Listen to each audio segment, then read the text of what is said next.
Carta de Paulo aos Colossenses, capítulo de número 1.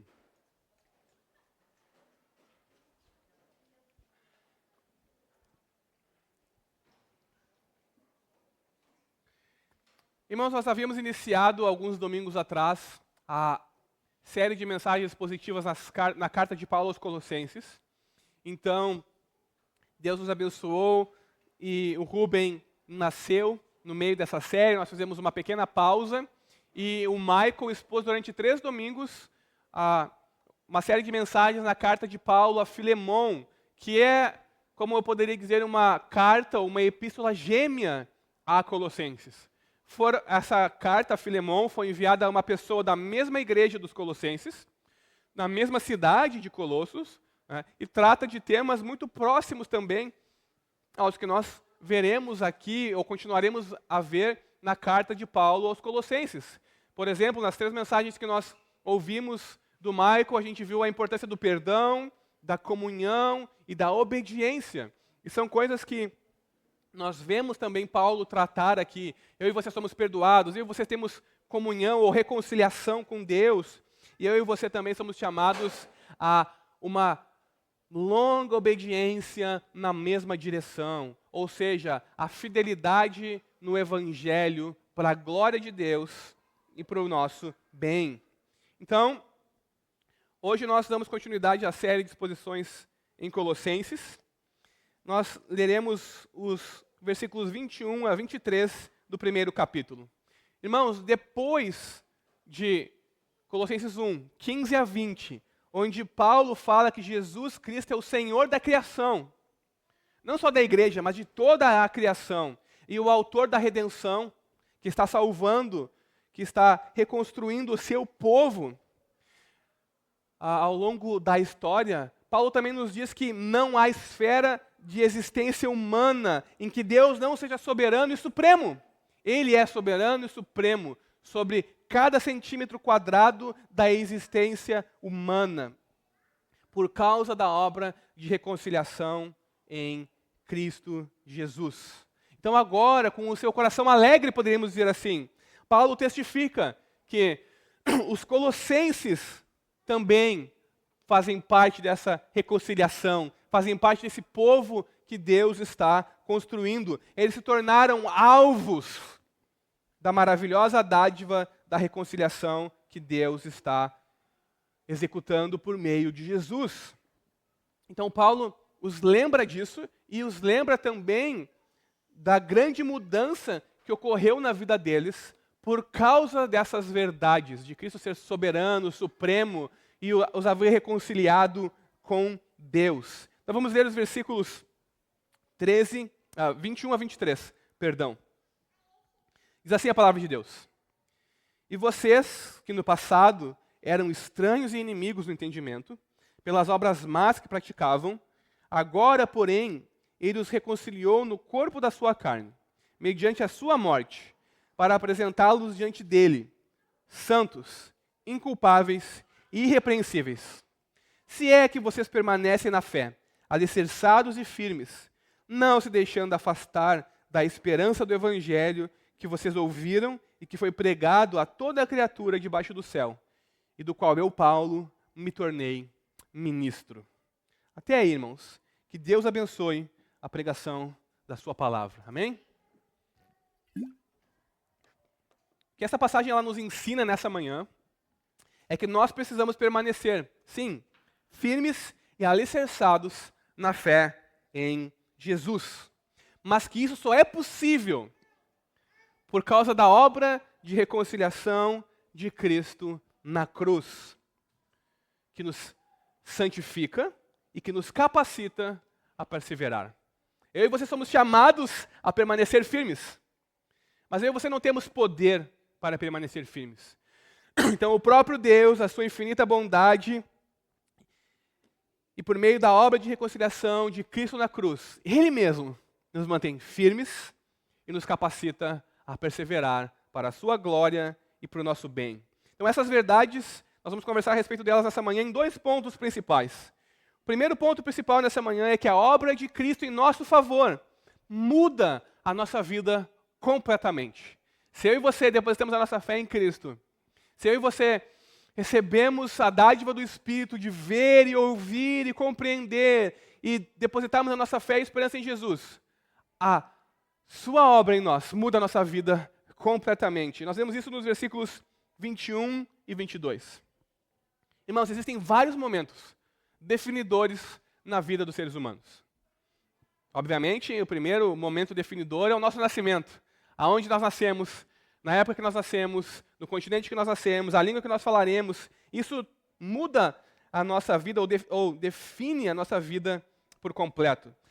Outros momentos definidores na nossa vida também são a escolha da nossa profissão.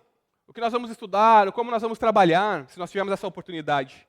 Ter filhos também muda a nossa vida. Né? Muitos casais com filhos têm o antes e o depois de filhos. Né? A perda de um ente querido, ou seja, de seus pais, ou de alguém bastante próximo a você, também define a nossa vida. Nós nos vemos marcados por aquele acontecimento, pela perda desse ente querido. Mas também, pequenas coisas também definem a nossa vida e nos marcam, como, por exemplo, a realização de um sonho. Seja aprender um novo idioma, viajar para um outro país, conseguir uma promoção. Pequenas coisas também transformam e definem a nossa vida. Mas um dos momentos mais definidores na vida de todos os homens e todas as mulheres, de todos os seres humanos, é quando certamente nós encontramos aquela pessoa com quem viveremos o restante dos nossos dias. Quando nós nos apaixonamos e quando é recíproco, quando acontece a mágica para nós homens de não só nos apaixonarmos, mas ser recíproco. Alguém também olhar com bons olhos para nós e nos amar, apesar de quem nós somos. Irmãos, nós simplesmente pensamos a nossa vida em antes e depois de conhecer a pessoa pela qual nós nos apaixonamos. Nós temos um marco. Antes e depois de conhecermos aquela pessoa. Antes e depois de nos casarmos. Quem nós éramos enquanto solteiros e quem nós somos agora quando casamos. E todo o pacote depois que vem com o casamento, seja filhos, amadurecimento. Enfim, por que eu estou dizendo isso, irmãos? Porque a verdade é que quando nós encontramos Cristo na nossa vida, ou melhor, quando Cristo nos encontra na nossa vida de rebeldia e de pecado e de andarmos por caminhos tortuosos, a nossa vida muda completamente. Assim, quando nós casamos, a nossa vida muda completamente, nós deixamos de ser solteiros e nos tornamos casados com outras responsabilidades, mais completos e felizes. Quando nós encontramos Cristo, a nossa vida também muda. Não é só na história que há um antes e um depois de Cristo.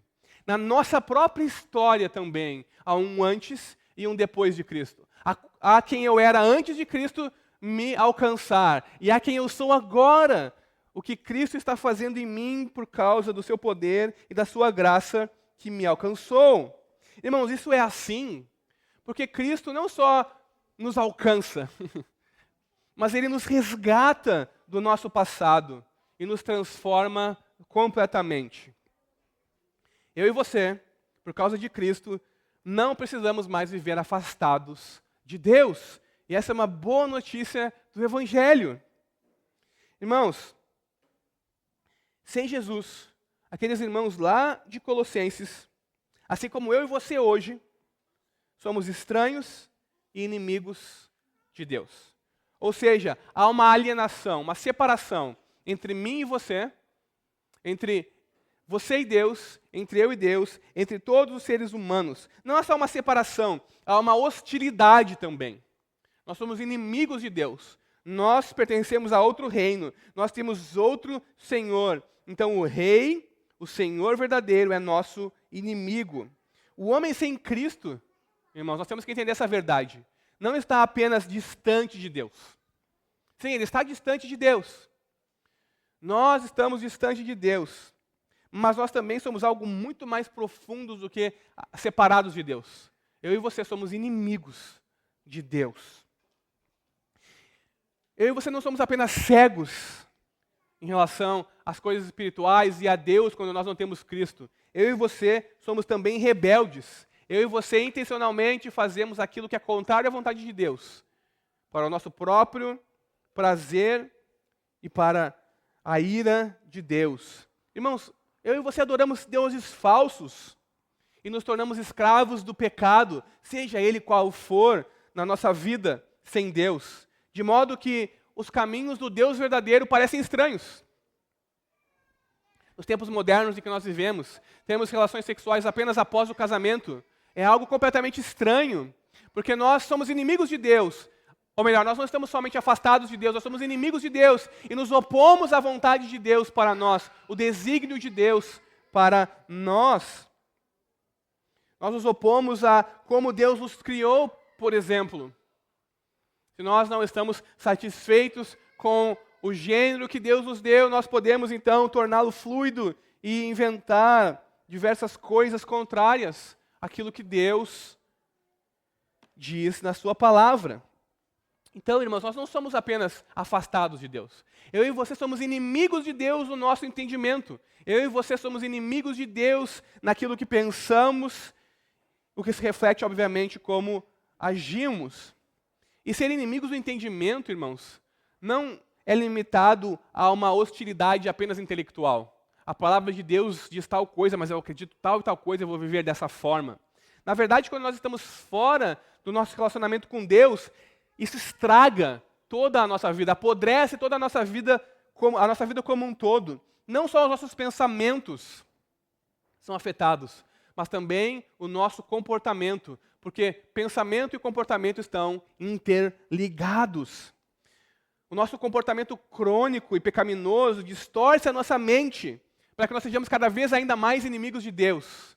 E esse é um dos efeitos devastadores do pecado na nossa vida. Quanto mais nós chafurdamos no pecado, como os porcos na lama, mais nós nos sujamos e mais a nossa mente fica entorpecida e mais inimigos de Deus nós nos tornamos. A ponto de elogiarmos o comportamento maligno, irmãos.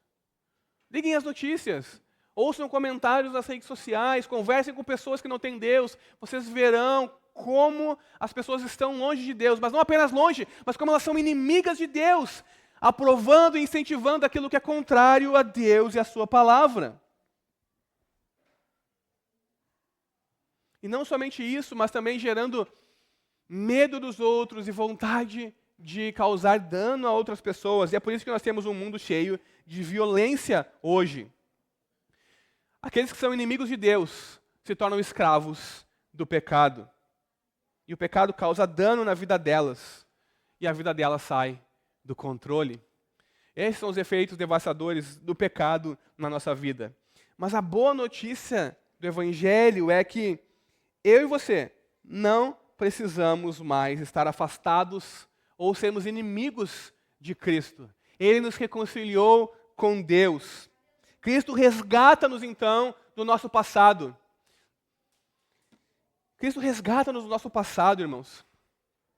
Aqueles pecados específicos que talvez você esteja pensando agora, aquelas palavras que você disse, aquelas coisas que você fez e que desagradaram a Deus, você não precisa viver à sombra dessas coisas. O seu passado não precisa definir você. Cristo tem o poder para resgatar você do seu passado. Você pode ser livre do seu passado e então viver para Deus por causa da obra de Cristo na cruz em seu favor. Deus está reconciliando na cruz você com Ele mesmo.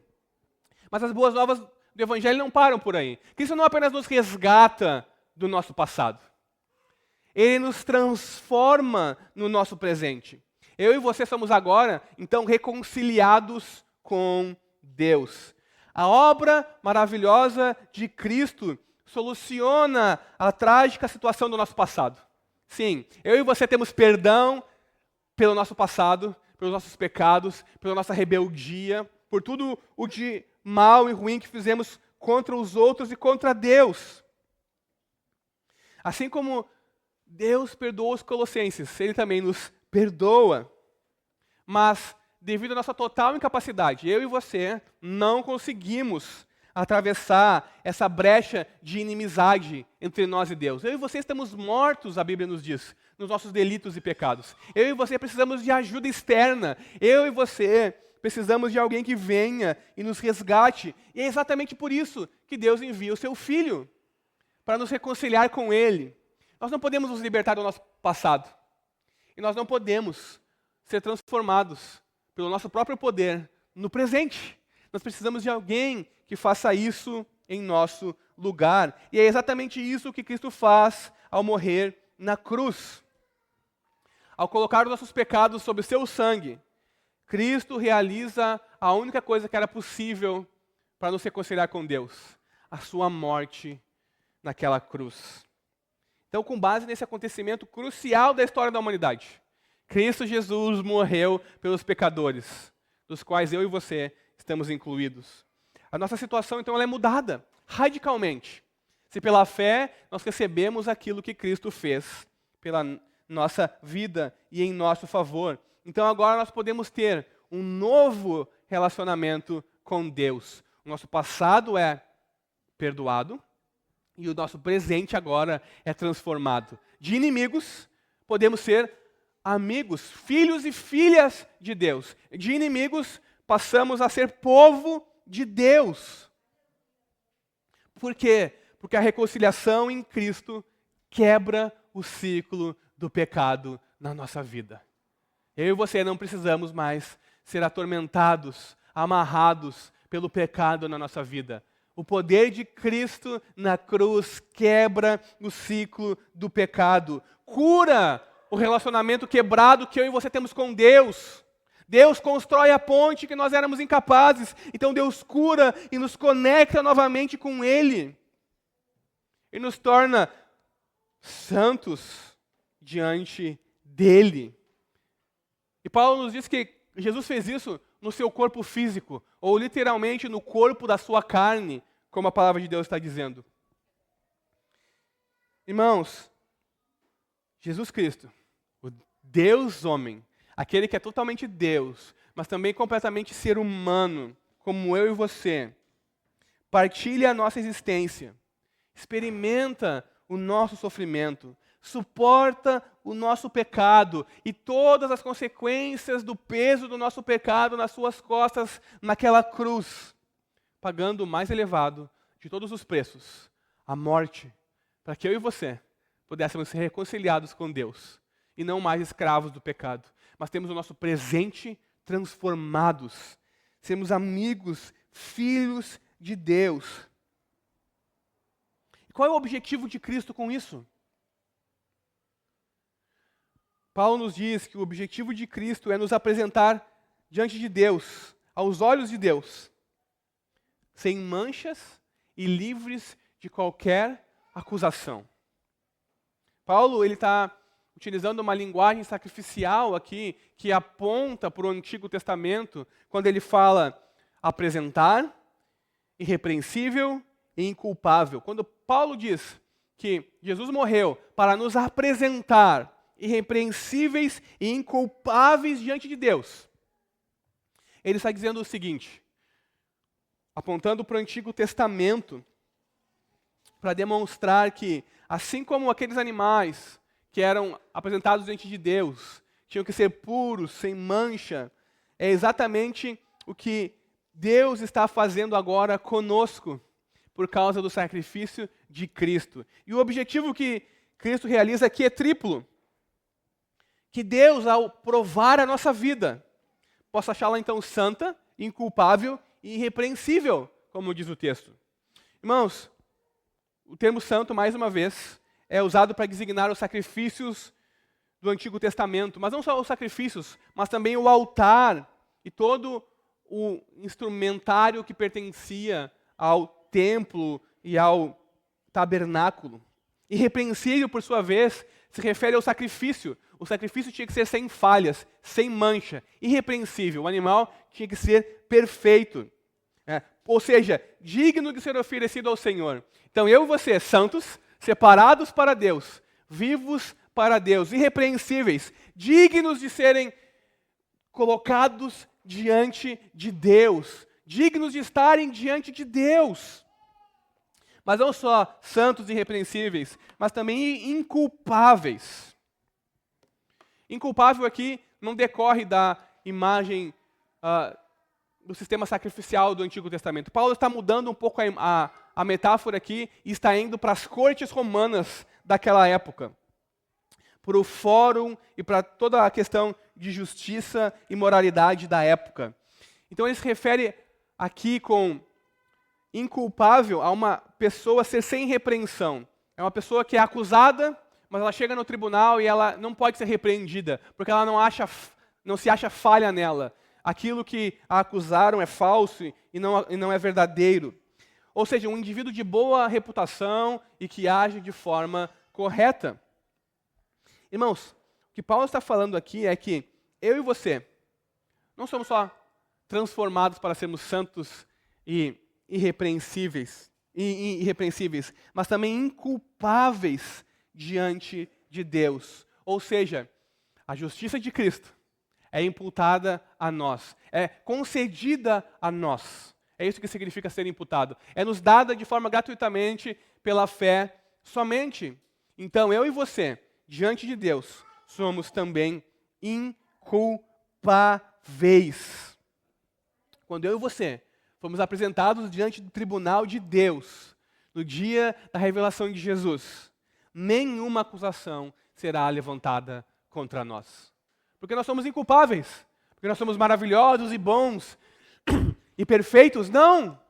Porque Cristo nos concede a sua justiça. Quando eu e você nos apresentarmos diante de Deus, e depositarmos a nossa fé somente nele, eu e você seremos considerados santos, ou seja, separados para Deus e propriedade dele, como os instrumentos do Antigo Testamento que eram usados para os sacrifícios e para a obra de Deus. Eu e você seremos considerados irrepreensíveis. O diabo e todas as suas hostes podem nos acusar de diversas coisas, mas eu e você seremos achados dignos de estarmos na presença de Deus. E eu e você seremos achados justos diante de Deus. Tudo isso por causa da obra de reconciliação de Cristo na cruz. Vejam, ele não apenas muda o nosso passado, ele transforma o nosso presente por completo e nos traz esperança maravilhosa, a maravilhosa esperança do Evangelho. Isso significa que eu e você, mais uma vez, não precisamos viver presos ao nosso passado e a todos os pecados que cometemos contra Deus e contra o próximo. Não precisamos viver aprisionados pelas nossas escolhas e ações passadas. Eu e você, por causa de Cristo, podemos trilhar um novo e vivo caminho, um caminho de retidão, de justiça, de santificação, de paz com Deus. Não porque tenhamos capacidade para isso, não porque tenhamos poder para isso, mas porque Ele nos capacita, porque Ele nos transforma. A nossa reconciliação com Deus, por meio da obra de Cristo, permite, irmãos, também que eu e você não sejamos somente reconciliados com Deus, mas uns com os outros. Então eu e você, como pecadores perdoados, podemos perdoar. Eu e você podemos perdoar e pagar todo o mal que fizeram a nós, com o bem. Não importa, irmãos, o quão profundo tenha sido o pecado de outros contra nós. Não importa se nos abusaram, não importa se nos feriram, não importa se nos usaram. Eu e você não precisamos ser presos àquilo que outros fizeram contra nós. Eu e você podemos viver em novidade de vida, libertos do nosso passado e transformados no nosso presente, para a glória dele e para o nosso bem e felicidade eterna. Mas, irmãos, as boas notícias do Evangelho não param por aí. Não param apenas no passado e no presente.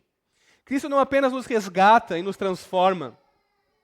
Cristo Jesus muda o nosso futuro completamente. Eu e você somos guardados pelo poder de Deus que há em Jesus.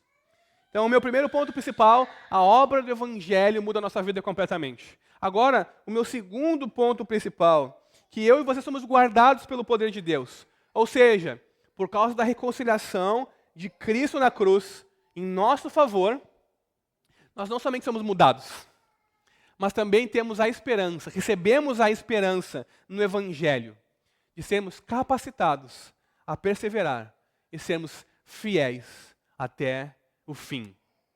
Vejam, Deus não simplesmente muda o nosso passado e transforma o nosso presente. Ele vai nos guardar pelo seu poder no nosso futuro, cumprindo a sua palavra. Irmãos, Paulo, ele enfatiza que Cristo realizou essa perfeição de garantir todas as promessas do Evangelho, não só para o nosso passado, para o nosso presente, mas também para o nosso futuro. E essas coisas não vêm, mais uma vez, de encontrar nós pelo nosso próprio esforço. Eu e você não vamos perseverar até o fim, porque nós vamos insistentemente perseverar, mas porque Deus irá nos guardar pelo seu poder, com o objetivo de ter um povo santo e irrepreensível, inculpável. Cristo não só transforma o nosso passado e muda o nosso presente, Ele nos guarda dia após dia, nos transformando. Eu e você somos uma obra em andamento, digamos assim. Eu e você somos uma tapeçaria que está sendo construída à medida em que nós vamos vivendo. Eu e você somos alguém em quem Deus está trabalhando. E eu e você precisamos responder a essa obra de Deus na nossa vida, para que Ele continue operando e trabalhando em nós. Eu e você, irmãos, fomos chamados não para apenas recebermos perdão, sermos transformados, mas para vivermos uma vida nova, olhando para frente, para o futuro. Para vivermos uma vida não mais de inimizade, no nosso entendimento contra Deus, não mais de inimizade contra outras pessoas, não mais de pecado, mas uma vida de santidade, uma vida que Deus aprova, capacitados pelo poder dele operando em nós, por meio do seu Espírito. Então, à luz da morte de Cristo e da reconciliação que advém da morte de Cristo em nosso favor, eu e você podemos, diante de Deus, perseverar na caminhada cristã. Eu e você não só podemos, mas somos capacitados a perseverar. Contudo, há uma condição crucial aqui. Para que eu e você possamos perseverar, existe uma condição crucial que deve ser preenchida. Se eu e você formos ser apresentados diante de Deus, santos, inculpáveis e irrepreensíveis, eu e você temos que cumprir algo. Ou seja, nos colocarmos diante de Deus, com todo o nosso ser, com todo o nosso entendimento, e insistentemente o obedecemos, ainda que venhamos a falhar, ainda que venhamos a tropeçar. Eu e você temos que nos colocar diante de Deus e permitir que Deus trabalhe em nós, que nos guarde pelo seu poder, que nos transforme dia após dia. Portanto, a promessa de perseverança e de ser guardado pelo poder de Deus não é incondicional. Ela é condicional à nossa aceitação dessa promessa. E à medida que nós trabalhamos para que Deus possa trabalhar conosco. Ou seja, eu e você precisamos ser plantados cada vez mais profundamente na fé que nós temos. Irmãos, como uma árvore forte tem raízes fortes, eu e você precisamos ser plantados cada vez mais profundo. À medida que ouvimos o Evangelho, à medida que obedecemos a Deus, à medida que temos comunhão uns com os outros, à medida que lemos a palavra de Deus, à medida que oramos, à medida que praticamos as disciplinas espirituais, eu e você precisamos nos arraigar cada vez mais em Cristo e naquilo que Ele fez por nós.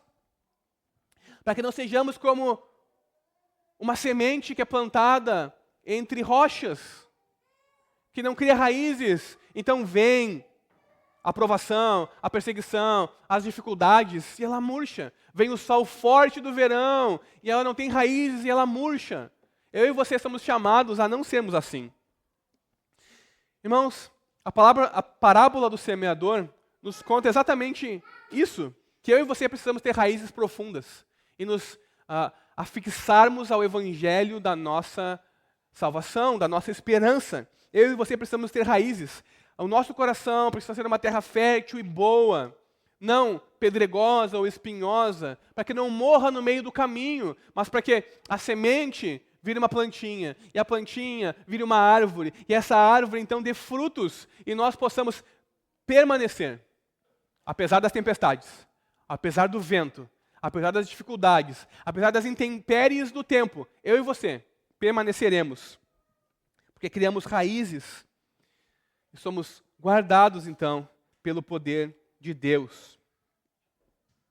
Só que isso, irmãos, exige uma perseverança contínua, uma perseverança ativa em ser fiel a Deus e obedecer os seus mandamentos. É diariamente dizer não ao pecado que nos assedia constantemente, e sim a Deus. É diariamente não querer ser mais inimigo de Deus no seu entendimento, mas filho e filha de Deus, que o agrada e o obedece, segundo as forças que Ele concede.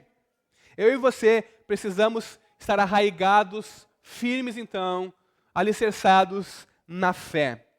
E fé, a fé a qual Paulo se refere aqui, irmãos, é a fé cristã objetiva. Não é a medida da nossa fé. Eu tenho muita, eu tenho pouca fé. Não, mas é a fé cristã objetiva. Ou seja, Cristo Jesus veio ao mundo para morrer pelo pior dos pecadores, que sou eu. Se Paulo pode dizer isso, eu e vocês também podemos dizer isso. Cristo Jesus deu a sua vida na cruz para que eu seja reconciliado com Deus. Independente de como eu me sinto na segunda-feira, Cristo Jesus morreu e perdoou os meus pecados. Eu tenho comunhão com Deus. Eu posso ler a sua palavra e ser abençoado. Independente de quão forte é a minha fé. Se nós permitirmos que o mundo abale a nossa fé, significa que nós perdemos a esperança do Evangelho. Se nós permitirmos que circunstâncias nos movam da verdade do Evangelho, significa que nós perdemos a esperança do Evangelho. Qual é a esperança do Evangelho? Sermos achados santos, irrepreensíveis e inculpáveis diante dele no seu dia, no dia da sua revelação. Permitir ser movido significa perder a fonte da verdadeira esperança. Irmão, se você compreende o Evangelho, aonde você vai descansar se você perde a fonte da única e verdadeira esperança? Ser removido significa não ter esperança alguma para o futuro. Por isso nós somos chamados a permanecer firmes na fé, no Evangelho, nas verdades que brotam da palavra de Deus, para a glória dele e para o nosso bem. Porque nós entendemos, se nós ganhamos Cristo, nós ganhamos então um novo relacionamento com Deus. Isso nos transforma completamente. Mas nós precisamos entender que se nós ganhamos Cristo e um novo relacionamento com Deus, relacionamentos, irmãos, não são coisas estáticas. Que nós conquistamos e eles estão garantidos de uma vez para sempre. Relacionamentos crescem ou morrem. Voltando à ideia de casamento, eu e você podemos ser casados, ter assinado um papel, ter feito uma aliança diante de Deus, termos ido na frente de um pastor e pedido a bênção de Deus. Mas se eu e você não trabalharmos arduamente para mantermos esse relacionamento, nós sabemos que até podemos continuar casados, mas o relacionamento pode morrer por dentro. Nós mantemos as aparências, mas por dentro o relacionamento morre.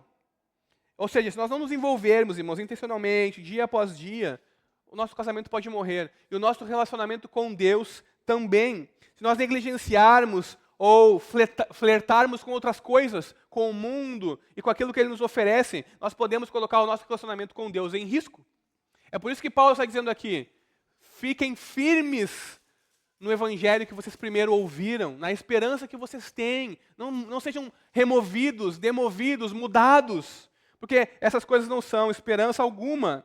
Porque a única forma de permanecermos alicerçados e firmes é cultivando, então, de forma intencional, o nosso relacionamento com Deus, sendo como sementes com raízes cada vez mais profundas, como casas com alicerces bem fundamentados.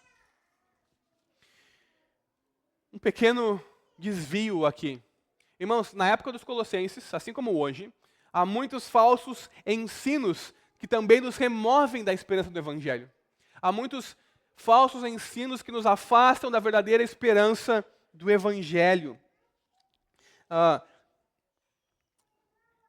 Na época em que Paulo havia escrito a sua carta aos Colossenses, alguns anos depois, houve um grande abalo sísmico na cidade de Colossos e a cidade virou ruínas e nunca mais se recuperou.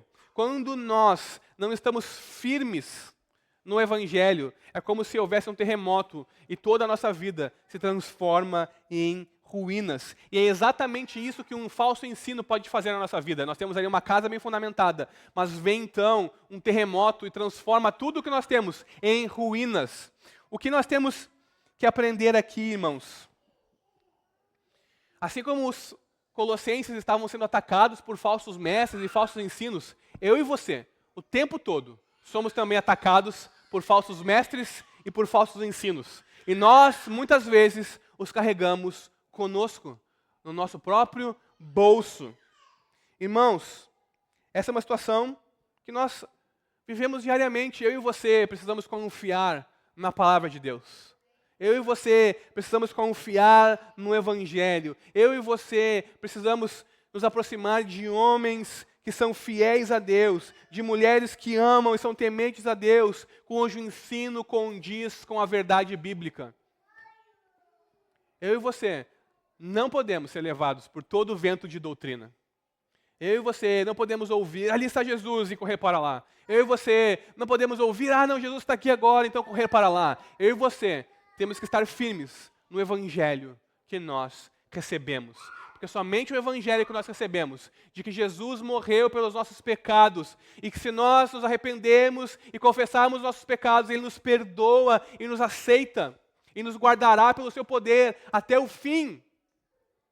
Somente esse Evangelho é que será capaz de nos guardar, irmãos. Que nós possamos estar sempre alertas em relação ao falso ensino, porque o falso ensino é como um terremoto que destrói tudo o que ele atinge. Irmãos, para encerrar, nós não devemos jamais nos esquecer que ter o nosso passado transformado, perdoado, o nosso presente transformado também, e o nosso futuro guardado, são coisas possíveis apenas por meio de Jesus Cristo. Eu e você só podemos ir à fé e obedecer a Jesus e desenvolver o tipo de vida que Ele exige de nós, porque Ele nos reconciliou com Deus e nos dá tudo o que precisamos para obedecê-lo e viver de forma que agrada a Ele. Jesus Cristo, o eterno Filho de Deus, se transformou em homem, sendo então agora o Deus homem, viveu a perfeita obediência que eu e você éramos incapazes, morreu na cruz, castigado pelos nossos pecados, mas Ele não permaneceu morto. Ele ressuscitou ao terceiro dia, vitorioso sobre a morte e o pecado, o diabo e o mundo, provando então que Ele tem poder para também nos fazer ressuscitar no último dia e sermos achados santos e inculpáveis e irrepreensíveis diante dEle. Tudo por meio da fé, somente pela fé. É por isso que na Bíblia, na Escritura, todo encorajamento à santidade, como esse que nós estamos lendo nessa passagem, a perseverar, a se tornar maduro, a avançar, é saturado pelo Evangelho. Não é algo que eu e você podemos fazer pela nossa própria força, pelo nosso próprio entendimento, mas é algo que flui do Evangelho, do poder do Evangelho disponível para você. Assim, a nossa chamada à obediência, a perseverança, está ligada à obediência do próprio Filho de Deus. Os nossos pecados, desobediências, pela obediência, justiça dele. Por isso que é inaceitável falar da nossa obediência, da nossa perseverança, sem falarmos do que Cristo fez por nós e da sua obediência em nosso favor. Eu e você vivemos de forma diferente, justamente porque somos capacitados pelo poder do Filho de Deus habitando em nós, ao realizar a sua obra na cruz de reconciliação em nosso favor. Por fim, irmãos, a boa notícia do Evangelho é que eu e você podemos nos reconciliar com Deus. Hoje mesmo, você pode ser reconciliado com Deus. Basta crer que Jesus é o Filho de Deus e se arrepender dos seus pecados e confessá-lo como Senhor. Então você será reconciliado com Deus de uma vez por todas. A reconciliação oferecida por Cristo é um dom gratuito de Deus, oferecido pela fé somente.